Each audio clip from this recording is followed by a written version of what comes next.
It's 10 p.m. in Banjul. This is the news. First, the headlines.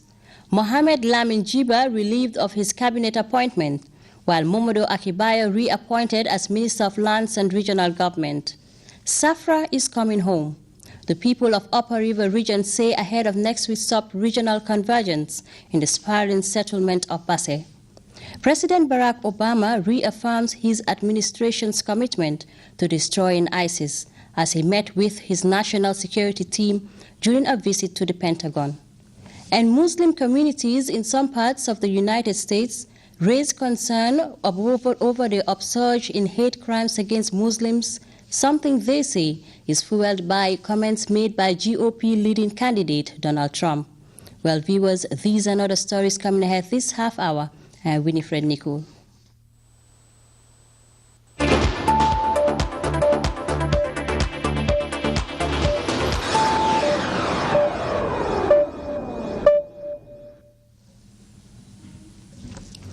Thanks for joining us once again.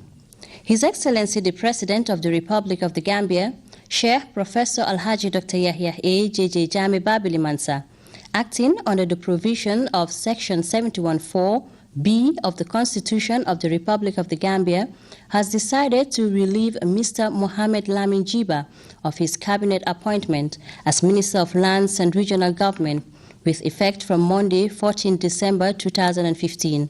In the same vein, His Excellency the President of the Republic of the Gambia has appointed Mr. Momodo Akibayo as Minister of Lands and Regional Government. Safra is coming home is the common phrase being used to describe next week's sub-regional festival in the Upper River region. Local authorities in the URR are hopeful of rolling out what they refer to as the special Safra. Ababakar Senghor was in the region and he filed in this report. Safra is a sub-regional convergence that has since its existence become the leading vehicle for the integration hopes of the people of these close-knit communities of the sub-region. Basse is the host of this year's sub-regional convergence, inspired by the stories of past Safras hosted by the region. The governor of the Upper River region and his team of local organizing committee members sat to dissect the basic planning methods to roll out what they say will be a special Safra. Looking at Safra itself is basically on economic and cultural integration, because if you look at this sub-region, our culture intermarried, you know. And when you talk of sports, sport is unique because we don't play sport differently. Sport is played in a unique manner. So it is the only way that can unify the folk in to bring the African integration. It will be hard to imagine how much preparation is put in place for a grand event like the Safra, a festival that has grown in size and importance since it was first introduced. But the region has the rare opportunity to tap into the wisdom of some of the best sports and event organizers and veteran administrators in the business. Since we accepted hosting this thing, we went down on the ground and divided ourselves into subcommittees. We have the finance committee, we have the accommodation committee, we have the logistic committee, etc., etc. And the sports committee, of course. And since then, each of the subcommittees we are working on the areas that they are concerned. And everybody took the responsibility sincerely. And every subcommittee is doing all that it can, leaving no stone unturned to make sure that we have one of the best Safras ever organized in the sub-region. Hundreds of participants drawn from 5 other countries in the sub-region are expected to descend on Basse in the coming week for the Safra, and local authorities are hopeful of organizing an event which will have a lasting impact on the lives of people, particularly the youths of the sub-region. I think the opportunity is given to them with Youth Forum or Symposium, where you have all representatives from these neighboring countries. And through there, I am sure they should be able to assume the sense of responsibility that they have a role to play in in our socio-economic development in our individual countries. The Safra, in the words of the governor, is coming home, a phrase drawn from the 1996 experience of the Safra convergence, which he said was graced by President Jammeh. It was, he added, the start of something new and refreshing for the regional event. What he has been doing, this is not his first time. The one of the Safras that made our sub-region be proud of him, he came in person. He came up to Basel and did the closing ceremony for Safra. It was from there other presidents started emulating him. The next Safra, the Bissau president, also have to come. So now in Senegal, the Prime Minister came. Next week's event will provide the sub-regional delegates the chance to discuss pressing issues such as cross-border trade and commerce, free movement of people, as well as challenging health issues and youth development. For Grts News, this is Babukar Senghor. The Ministry of Agriculture has on Tuesday handed over 900 farming implements in the form of raw materials, ranging from horse and donkey drones, cedar ecotype, and rigger pieces to Gambia Technical Training Institute. The materials, as Buba SMCC reports, are worth $5 million. The ceremony was held at Gambia Technical Training Institute GTTI grounds, attended by senior staff of agriculture, among them engineers and procurement officers. The Director General at the Department of Agriculture, Falalo Toure, said it is not a question of one institution to succeed, but rather an issue of collective endeavor to achieve food self-sufficiency drive. Toure emphasized that both the private sector and the government have a role to play in the implementation of set objectives of increasing the production and productivity through mechanization. This is a starting point. It's a starting point of creating an institution per excellence where most of our national requirements would be manufactured here. And it's also a starting point for creating synergies and linkages between GTTI as a main institution and other partners. It's also a venture for the private sector and others to learn skills that will help them to develop their enterprises further. Of course, with a lot of improvements. Permanent Secretary 1 at the Ministry of Agriculture, Seth Drame, gave the underlying principle behind the initiative, whilst commending the leadership for the support.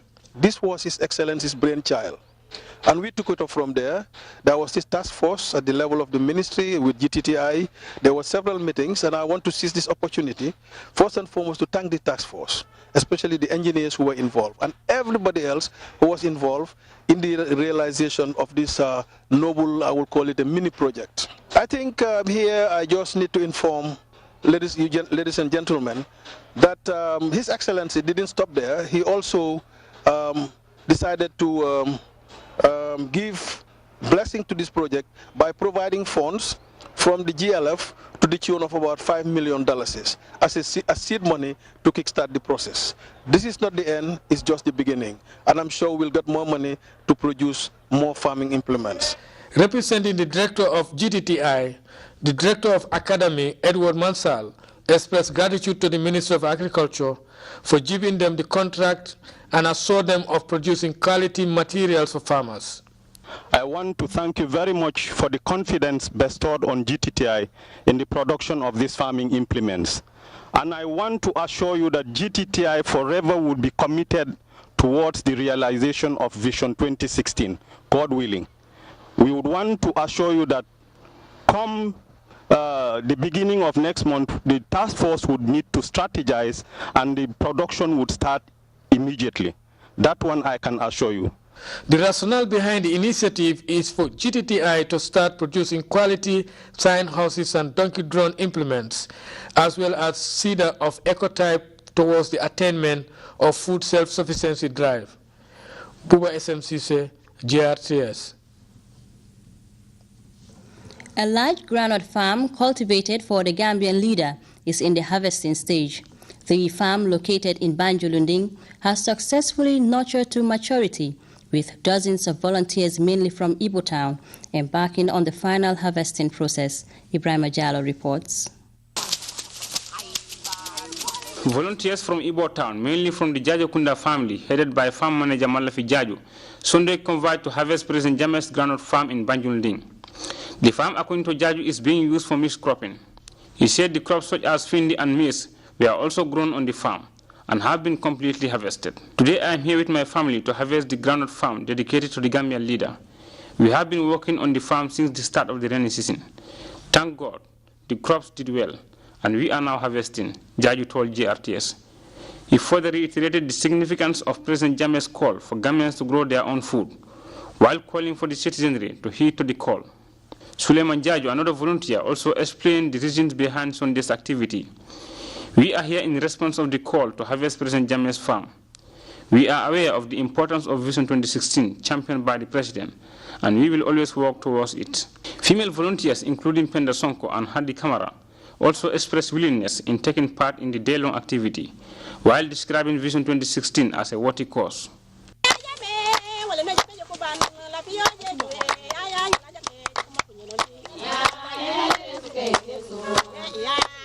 Ibrahim Jallo, GRTS News. The Gambia Standards Bureau recently conducted a day-long seminar on information sharing on technical barriers to trade. The seminar brought together students and staff of the Management Development Institute, MDI. Aissatou Jatta reports. The Bureau has received a sub-grant from the Enhanced Integrated Framework of Ministry of Trade, Industry, Regional Integration and Employment to implement a small project. The project aims at supporting the implementation of awareness programs on technical barriers to trade issues for stakeholders in the public and private sectors and consumers in general. Technical barriers to trade, as the name implies, they are barriers that could impact on trade. They are technical in nature. You would agree with me that you are the future business leaders of this country, in the region, and even internationally.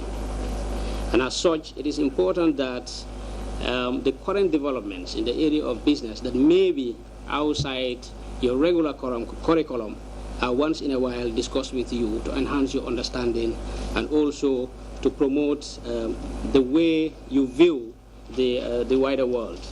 I'm glad that your Deputy Director has encouraged us to discuss with you in a very informal way, and I also opened the door for us and yourselves to interact and also to share whatever we have, but also to get feedback from yourselves about your experiences, what you are thinking, and what you get from what we are delivering to yourself, so that you better understand not only what technical barriers to trade are, but also the work of the Bureau. For his part, the coordinator of the Enhanced Integrated Framework said the reason for the training is to improve the understanding of stakeholders of technical barriers to trade. There are certain things that are called the technical barriers to trade.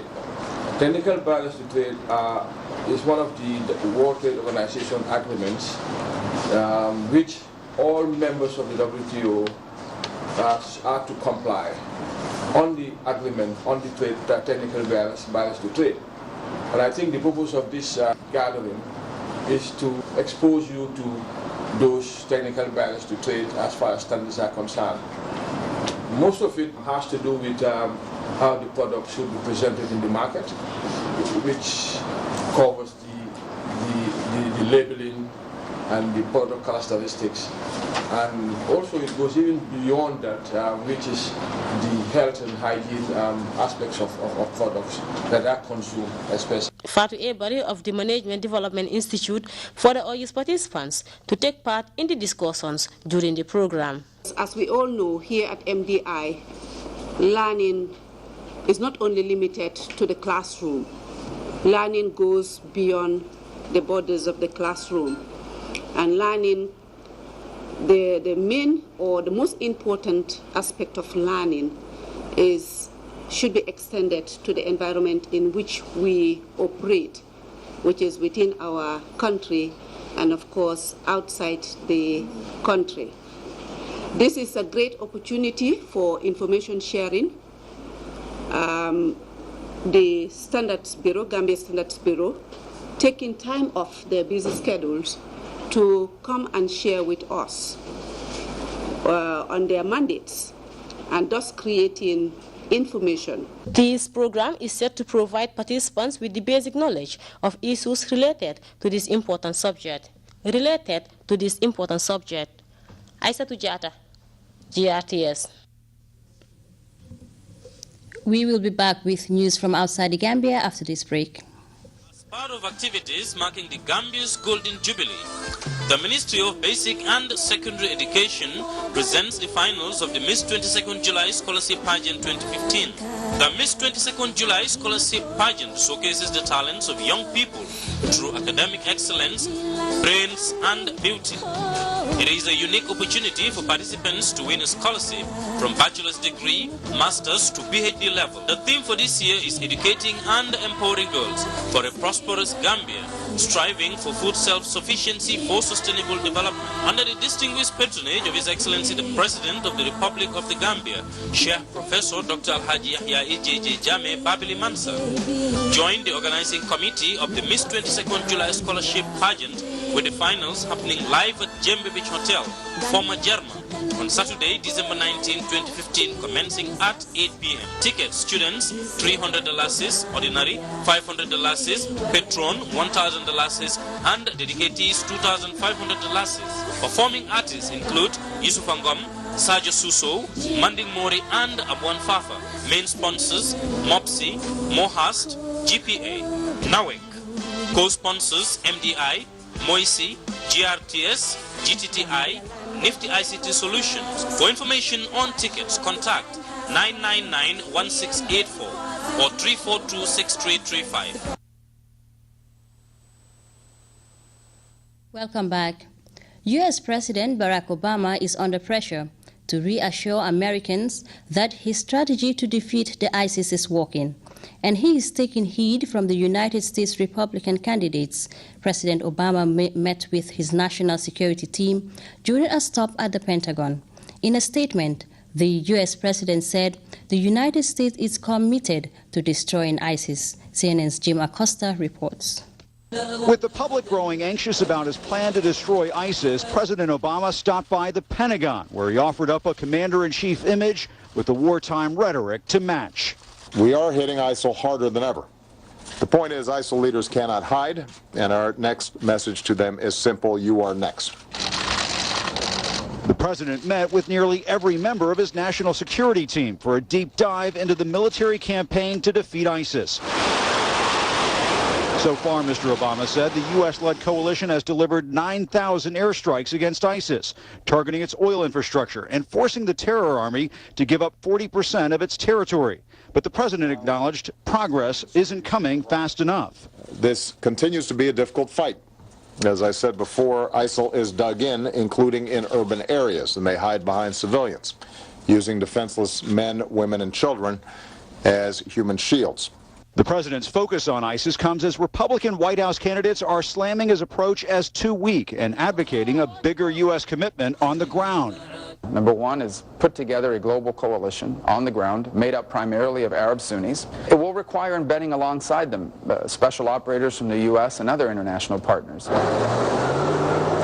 Coming on the heels of the terror attack in San Bernardino, and as polls show, the public is losing confidence in the president's strategy. The White House acknowledged it's still formulating its ISIS plan. I think the message that we're trying to convey to the American people is that the president and his team are quite hard at work on a strategy to degrade and ultimately destroy ISIL. Part of that White House approach is tolerance, something senior advisors preached on a conference call with Muslim and other religious leaders, a response in part to Donald Trump, who has blasted the president for not condemning radical Islamic extremists. Oh, he's wrong. You have to identify the problem. He is not identifying the problem. He's wrong. Two national polls have shown Republican frontrunner Donald Trump expanding his lead ahead of tonight's GOP debate. Meanwhile, some members of the Muslim community in the U.S. say they fear that Trump's remark on Muslim immigration is fueling hate crimes against them. CNN's Jason Carroll reports. American Muslims are becoming increasingly concerned about being targeted because of their faith. In the past few days, 3 mosques vandalized in California, 1 set on fire, a 23-year-old under arrest. In Philadelphia, a severed pig's head thrown at a mosque. And then there was this attack on Soccer Hawk. I'm standing and he just like a minute or less, then he turning and he punched me in here. Hawk owns a convenience store in Queens, New York. He says last Saturday a man attacked him because he is Muslim. He said, I kill Muslim. And then... Wait, I'm sorry, he said, I kill Muslim. Is that how you got the black eye? This is he punching. Oh, so he punched you? Yeah, then he punched me, I don't know how many times. I said, help, help, help, This man, who did not want to be identified for his safety, heard those cries for help. But the guy who was just angry, he just wanted to keep hitting them until the cops came. Hawk believes Donald Trump, who is from Queens, is partly responsible. Muslim leaders say Trump's recent plan to temporarily ban Muslims from the United States is part of a continued effort to demonize their faith. This rhetoric echoes the policies enacted by Nazi Germany against the Jews.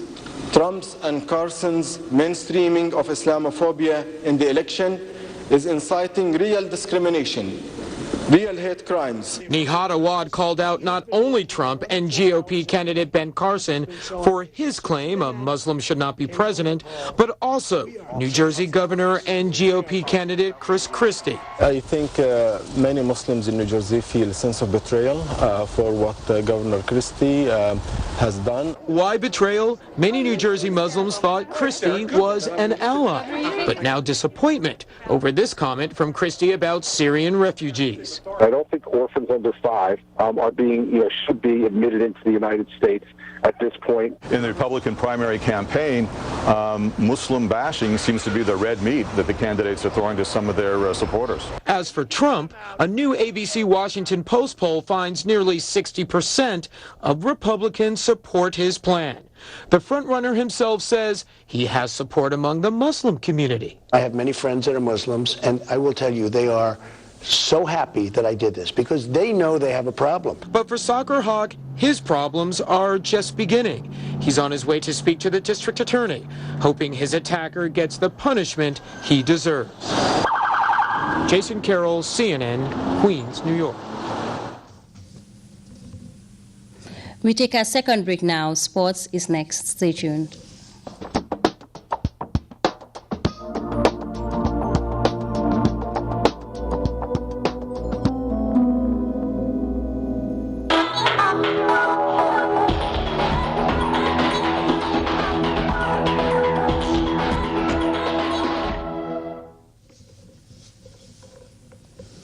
Welcome back. Farafenya's year-ending marathon event has crowned new winners in the various categories of the now famous run race.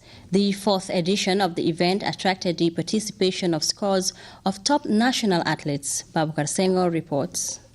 Saturday was another historic moment for the people of the provincial town of Farafenye, as scores turned out to witness the 5th edition of the town's marathon. This year's event, organized by the Farafenye Marathon Association, seeks to foster unity through athletic sports.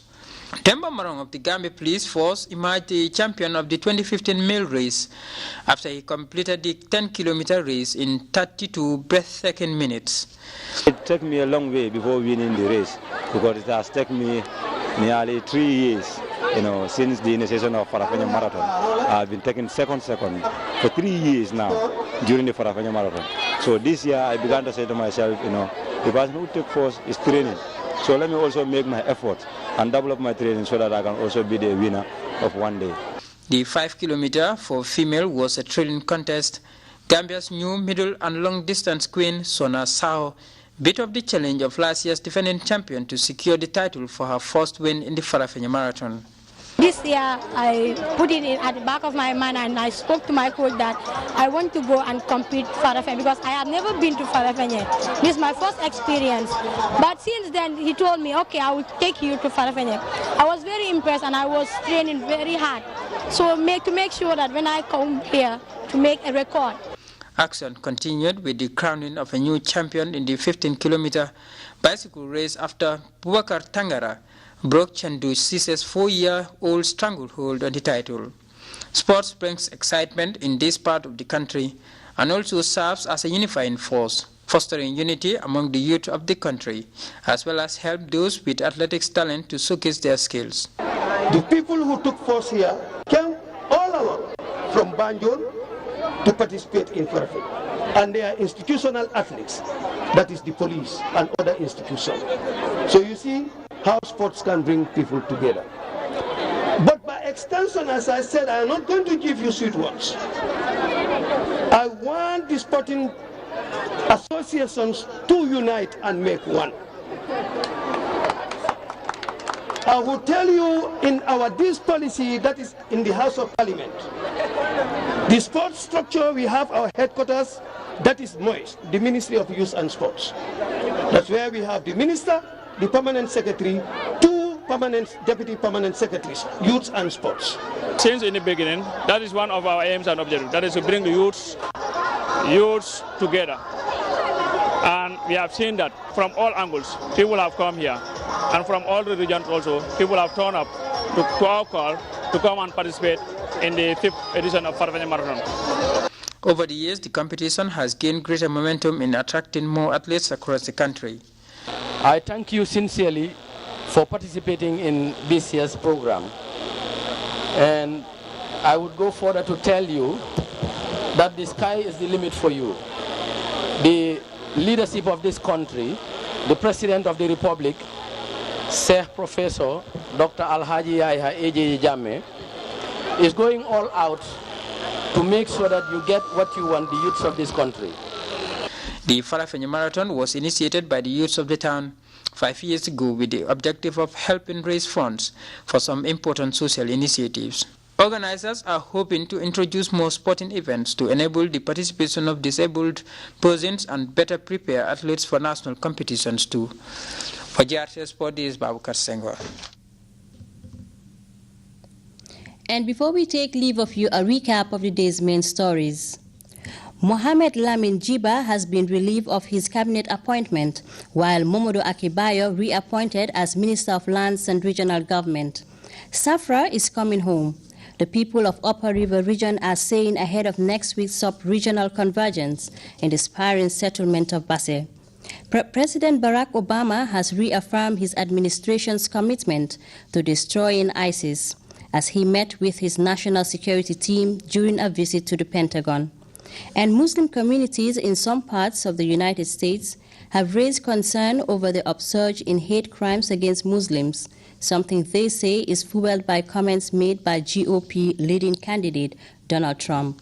Well, viewers, that was all in this edition of the News at 10. From me, WINIFRED, NICOL, and the entire news team. Thanks for the pleasure of your company. Do stay with us and enjoy the rest of our programs.